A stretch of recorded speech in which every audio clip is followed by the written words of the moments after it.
À la gauche de l'écran, c'est notre champion aux 2 victoires et aux 4 bases, je vous demande d'accueillir Clément. Et à la droite de l'écran, il s'appelle Pierre et il compte bien arrêter son parcours là, maintenant, tout de suite. Bienvenue dans Bunka.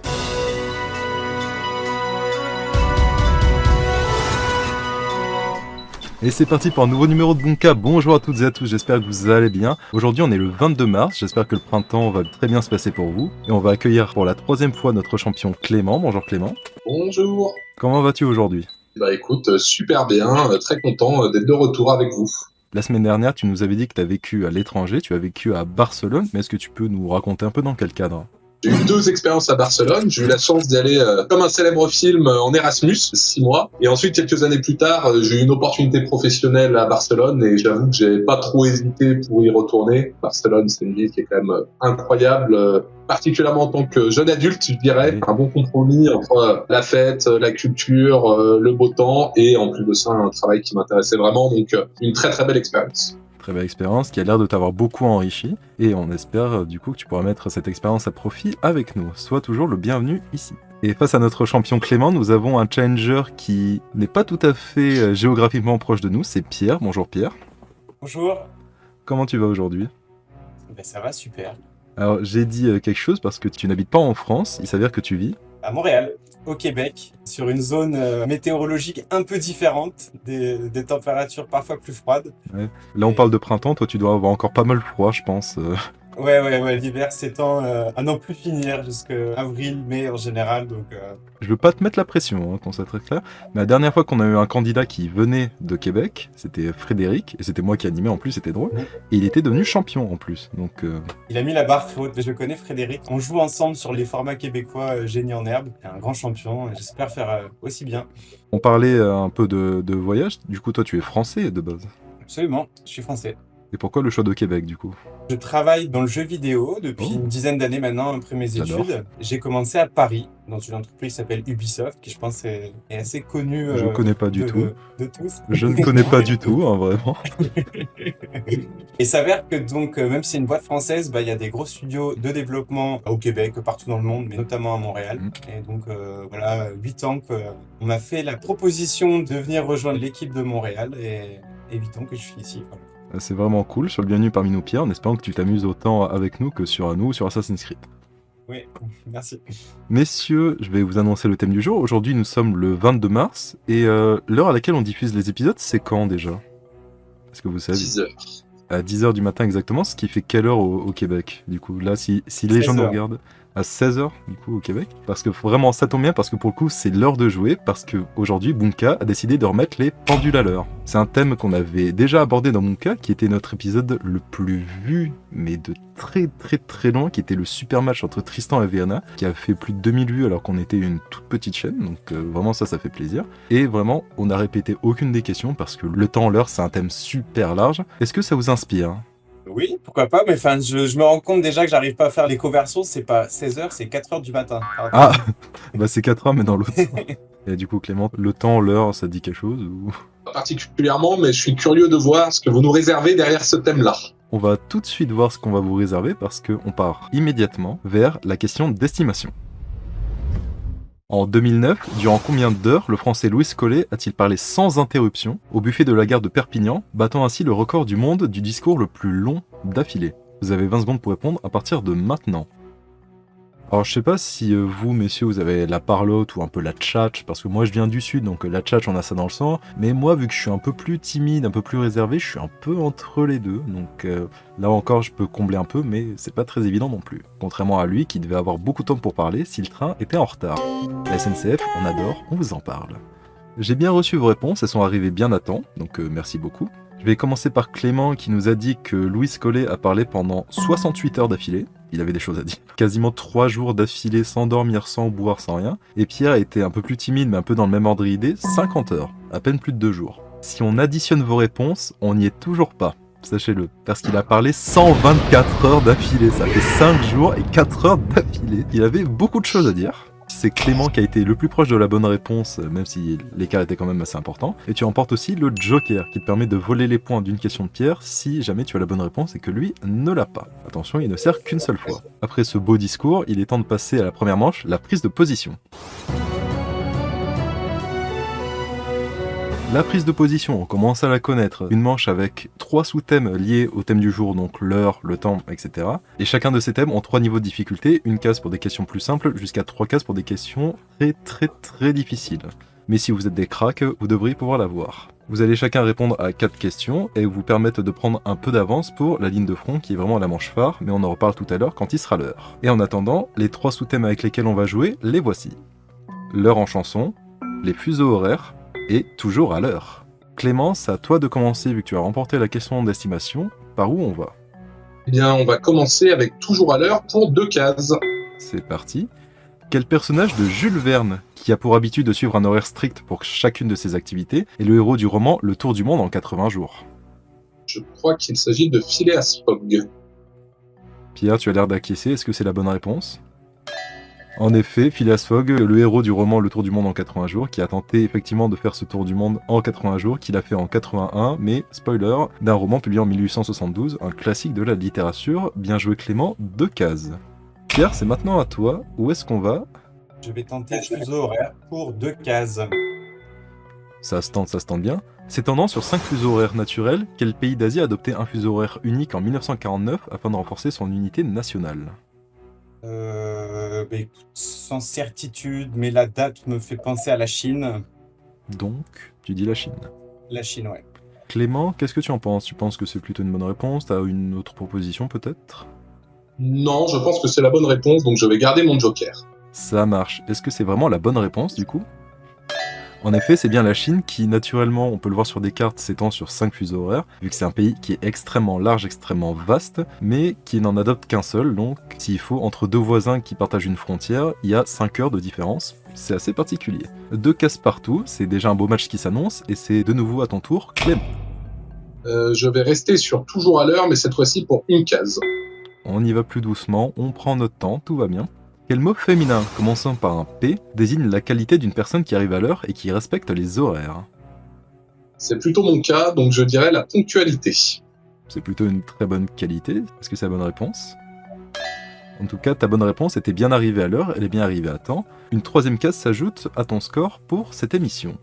Pierre, par où est-ce qu'on peut aller? Un peu de stratégie, un peu de conviction, un thème qui te plaît? Tenter l'heure en chanson pour 2 cases. On reste toujours sur la ligne du milieu, on la complète. Quel chanteur, également interprète du titre Quand je marche en 2020, a sorti le titre C'est l'heure sur son album Famille paru en 2025, juste l'année dernière? Non, je n'ai pas d'idée. Orelsan. Orelsan, bon ça peut se tenter. Clément, est-ce que tu as une idée? Je t'ai vu un peu zioter, réfléchir. J'en ai aucune idée, malheureusement. J'ai rien qui m'inspire là-dessus, donc encore une fois, je pense que je vais garder mon joker pour peut-être une question où j'aurai une petite idée. Ça marche, c'est sûr que c'est mieux de faire ça. Est-ce que du coup, par hasard, ce serait Orelsan pour Pierre? Non, c'était pas Orelsan, on aurait plutôt dit un rappeur, pas tant un chanteur. C'était Ben Mazué.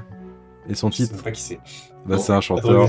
C'est un chanteur et son titre C'est l'heure parle de profiter de la vie, de pas laisser le temps de nous échapper, de vraiment profiter de chaque seconde, chaque instant. Et un petit truc à savoir, c'est qu'avant d'être chanteur, il était médecin. Belle reconversion. D'accord.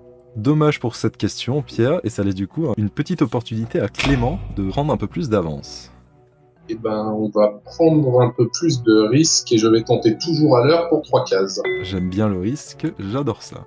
Quel cycliste britannique, étant devenu le premier champion du monde en contre-la-montre en 1994, a également été recordman du monde de l'heure en 1996 et en 2000? Je pense qu'il s'agit de Chris Boardman. Un cycliste britannique, ça sonne bien britannique en tout cas. Est-ce que c'est la bonne réponse?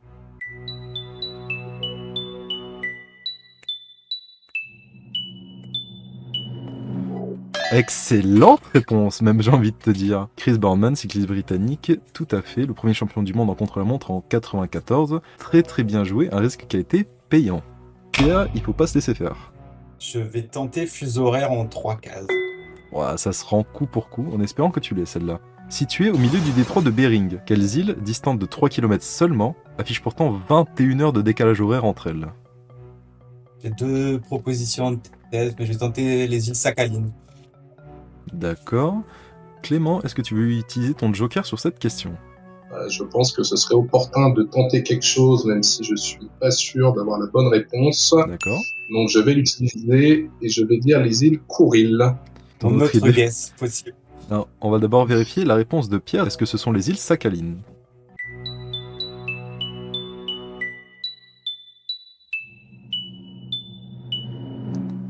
Non, ce ne sont pas elles. Est-ce que Clément a donné lui la bonne réponse?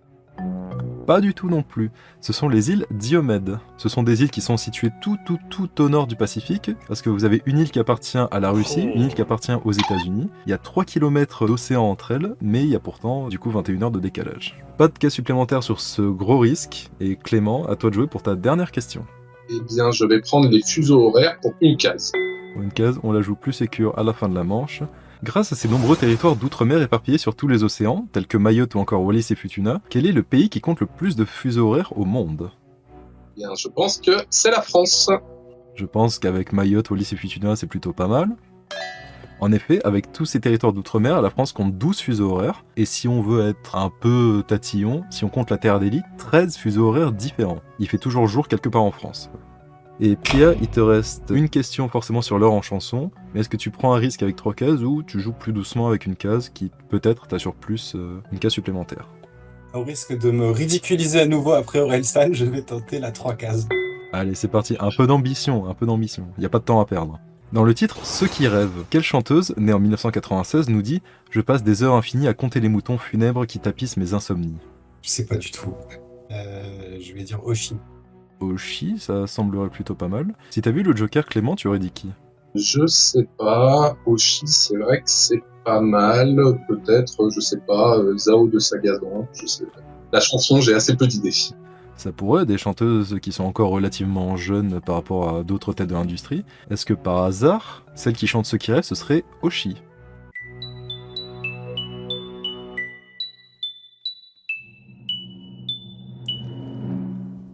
Non, ce n'est pas elle. C'est une chanteuse française assez jeune, oui. C'est Pomme. Ah oui, bon. C'est une chanson qui date de 2017 de son album À peu près. Et là, pour le coup, bon, vous étiez pas à peu près, vous étiez carrément loin, mais ça, c'est une autre histoire. Fin de cette manche, 7 cases pour Clément, 2 cases pour Pierre, mais vraiment Pierre, rien n'est joué, on a vu des scénarios pires que ça se renverser. On va bientôt passer à la manche 2 parce que c'est bientôt l'heure. Mais avant ça, est-ce que Sébastien, t'as quelque chose à nous dire pour les gens qui veulent venir à la place de Clément ou Pierre? Pour ne rater aucun épisode de Bunka, laissez un pouce bleu et abonnez-vous à la chaîne. Pour rejoindre notre Discord ou participer à l'émission, toutes les infos sont dans la description. Alors, prêt pour l'aventure ?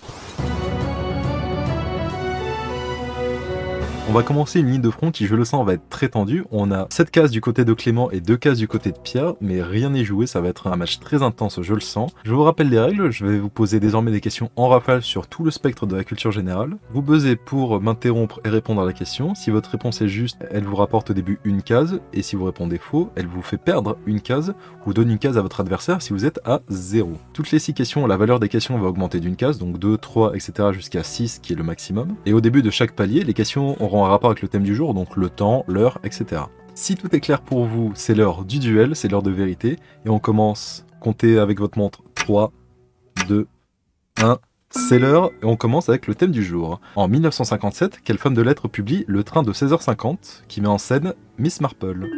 Pierre? Agatha Christie. Tout à fait. Quel sous-genre cinématographique d'horreur se caractérise par la présence d'un tueur psychopathe?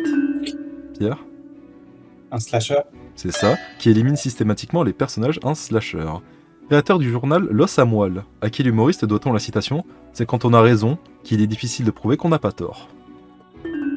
Pierre? Je vais tenter des proches. Ah, ça aurait pu être lui, non, il s'appelle Pierre aussi, c'est Pierre Dac. Le 4 juillet 1776, dans quelle ville américaine fut signée la déclaration d'indépendance des États-Unis d'Amérique?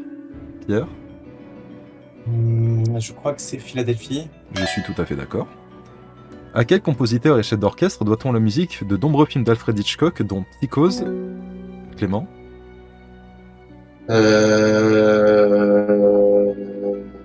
réponse? Non, ça va. Donc Psychose et La mort aux trousses, c'était Bernard Herrmann. Quel fromage franc-comtois est également le nom d'un dessert constitué d'une base de meringue? Clément? Le vacherin. Tout à fait, d'une base de meringue garnie de fruits et recouvert de chantilly. Miam miam. On passe désormais à 2 cases. Quelle petite plante printanière, ayant pour nom scientifique Ornithogallum umbellatum, doit son nom au fait que ces plantes s'épanouissent en fin de matinée? Pierre? La dame d'11h. Oh bien joué! Effectivement, 11h, fin de matinée, ça concorde. De son vrai nom, Madeleine Cinquin. Quelle personnalité religieuse, décédée en 2008, a paraphrasé Jean-Paul Sartre en écrivant Clément, Mère Teresa. en écrivant Le paradis et les autres, c'est Sœur Emmanuel. Quel nom porte le cardinal qui assure l'administration temporelle de l'Église catholique lors... Clément, Le Camerlingue. tout à fait, lors de la vacance du Saint-Siège. Quel écrivain français a rédigé en 2000 le roman « Je vais bien, ne t'en fais pas » Vous n'avez pas d'idée, ni pour l'un ni pour l'autre, c'était Olivier Adam. Quel nom poétique donne-t-on aux cristaux de sel récoltés dans les marais salants de Guérande? Pierre? La fleur de sel. Tout à fait.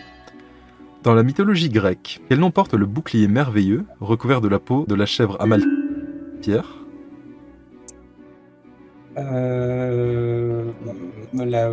La cunée, c'est pas ça. Non. Un nom de bouclier mythique, c'est l'Égide, la peau de la chèvre amaltée que Zeus confie à Athéna. On passe désormais à 3 cases. À quel parfumeur français, dont la maison fut créée à Paris en 1828, associant les parfums Chalimar, Mitsuko et l'or bleu? Clément? Jean-Paul Gaultier. Non, c'était Guerlain. Quel adjectif qualifie les rois ayant régné sur la France de 673? Clément? Les rois feignants. De 673 à 751, légitimant la prise de pouvoir des Carolingiens, c'est les rois fainéants. Quelle comédienne, décédée en 2019, a été la première française à incarner une James Bond girl? Comédienne française, ni Clément ni Pierre, ça peut l'air de vous inspirer. On va bloquer du coup, c'était Claudine Auger. Quand on parle d'un cuisinier, quelle est la dernière lettre d'un maître queux? Pierre? Un X. Bien joué, et pas un E. Assimilé aux Zeus grecs, quelle est la plus grande divinité du panthéon étrusque? Clément? Jupiter. Non, du panthéon étrusque, Ah, c'était c'est- Tinia, pas panthéon romain du coup. Chez les coléoptères, quel est le nom donné aux ailes dures recouvrant celles qui servent au vol? Pierre, peut-être? Planter les élytres. Tout à fait, bien joué. 4, 12, ça commence à être très serré, surtout qu'on passe désormais à 4 cases. En 2011, quel pays d'Océanie, dont la capitale est Apia, est passé directement du 29 au... Pierre? À Pierre, il me semble que c'est les Samoa. Tout à fait. Du 29 au 31 décembre, afin d'harmoniser son fuseau horaire avec celui de l'Australie et de la Nouvelle-Zélande. Attention Clément, là on est littéralement en zone rouge. En 1956, grâce à quel roman Romain Gary a-t-il obtenu son premier prix Goncourt? Pierre, peut-être pour la victoire? La promesse de l'aube. Non, dommage, c'était les racines du ciel. Quel entremets italien, servi avec un coulis de fruits frais, porte un nom qui signifie... Clément? La panna cotta. La crème cuite, la panna cotta, tout à fait. Dans la mythologie nordique, comment s'appelle le cheval à 8 jambes du dieu Odin? Pierre? Je vais tenter Sleipnir. Tout à fait, tu fais très bien de tenter. 16-2, attention, là on retourne dans une zone critique. En informatique, quel terme de 7 lettres désigne un test requis pour accéder à un site permettant de différencier un utilisateur d'un... Clément? Captcha. Oui, tout à fait, un CAPTCHA, un utilisateur d'un robot. Prouvez que vous n'êtes pas un robot en cliquant sur le CAPTCHA et en le remplissant. En 1977, quelle ville de Colombie a vu naître la chanteuse Shakira? Pierre? Barranquilla. Ah, presque. C'est Barranquilla.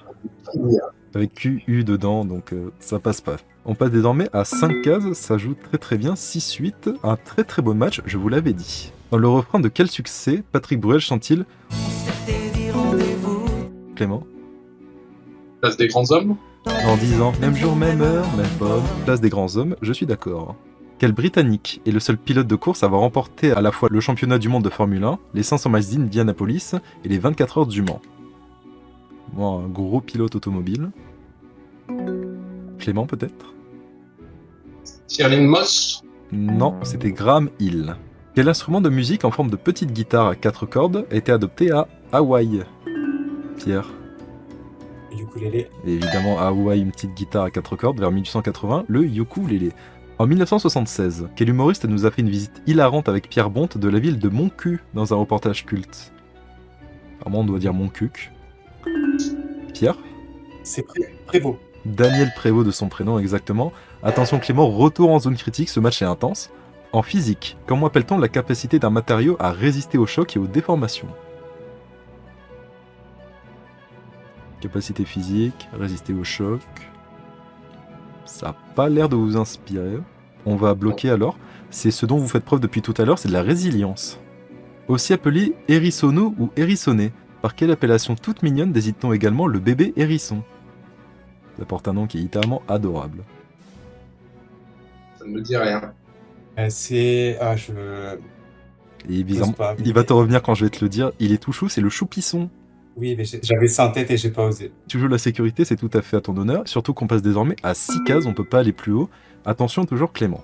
En 2017, quel homme d'État britannique est incarné par Gary Oldman dans le film Les Heures Sombres? Clément? Churchill? Winston Churchill, dans le film de Joe Wright, tout à fait. Organisé sur l'hippodrome de Longchamp, quel festival de musique fut créé en 99? Clément?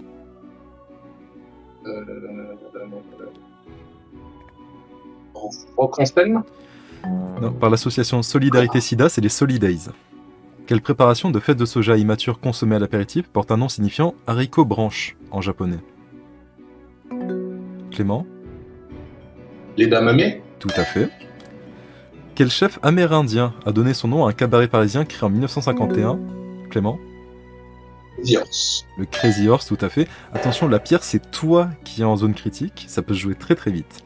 En médecine, quelle réaction du corps connaît-on également sous le nom de piloérection? Clément? La chair de poule? Piloérection pour le poil qui se dresse pour se protéger, c'est la chair de poule. Le match était incroyable, vraiment bravo à tous les deux. Bravo Clément pour cette nouvelle victoire et bravo Pierre, t'as clairement pas démérité, c'était un match incroyable, vraiment. Je m'en veux beaucoup, mais grand bravo à Clément. T'as pas à t'en vouloir, vraiment t'as proposé du très bon niveau et tu sais que tu es le bienvenu pour des prochaines saisons de Bunka, la saison 3 notamment qui arrive. Avec plaisir. Merci pour tout et bonne chance à Clément pour la finale et pour la suite. Merci beaucoup. C'est gentil pour lui. Est-ce que t'as un mot à faire passer à des proches éventuellement, des collègues, des amis, de la famille? Je salue tout le monde qui me regarde et puis j'invite tous les quizzeurs en herbe comme moi de venir s'essayer à Bunka, ça vaut vraiment le coup, c'est chouette. Vous savez qu'on a des places de libre, qu'on a une saison 3 qui arrive, donc vraiment, les portes sont grandes ouvertes. Venez, surtout que vous avez vu comment vous inscrire. Sur ce, Pierre, merci beaucoup d'avoir été avec nous. Et Clément, quant à toi, on y va pour ta 3e finale maintenant. Bah allez, c'est parti. Bah c'est parti.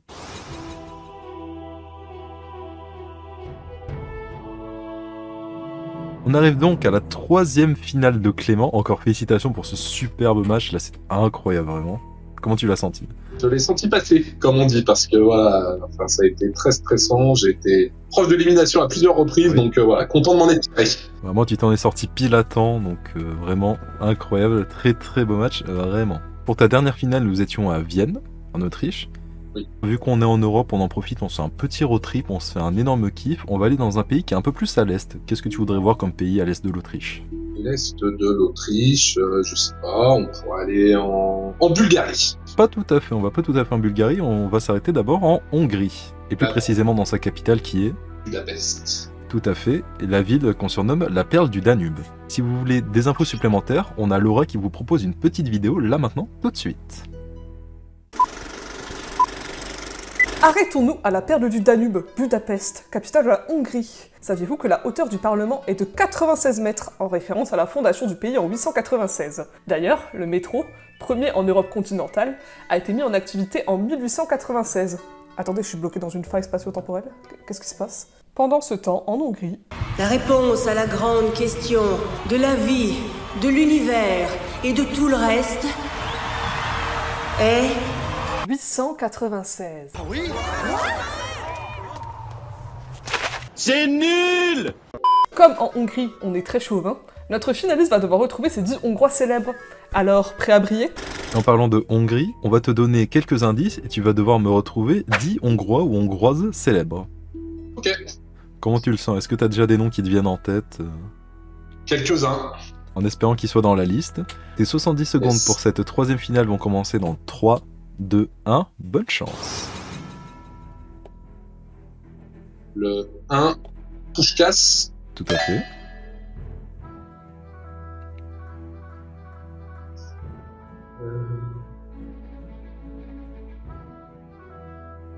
Ah oui, là c'est pas évident, des personnes hongroises qui nous viennent en tête. Le 5, Möbius.